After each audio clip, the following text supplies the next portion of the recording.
V čast svetemu Juriju, piranskemu zavetniku, v mestu vsako leto aprila poteka procesija. Slovesni sprevod najdemo tudi na razstavi Barok v Sloveniji, kjer je na ogled delo beneškega slikarja Anđela de Kosterja iz Župnijske cerkve svetega Jurija v Piranu. Na sliki, nastali okrog leta 1709, so prikazani meščani, redovniki in pripadniki različnih bratovščin, ki v sprevodu spremljajo kip svetega Jurija na konju. Člane bratovščin prepoznamo po barvi in slogu oblačil. Kip nosijo pripadniki bratovščine svetega križa v črnih oblačilih.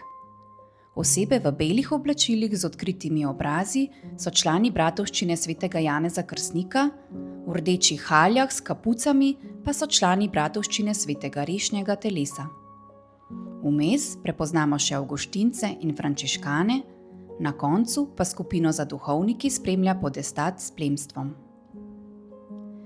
Med pripravami na razstavo so restavratorski posegi razkrili, da slika na zgornjem robu ni ravno zaključena, ampak baročno razgibana. Le ugibamo lahko o prvotni namembnosti slike. Morda gre za del pohištva ali druge dekoracije v prostorih bratovščine svetega Rešnjega telesa.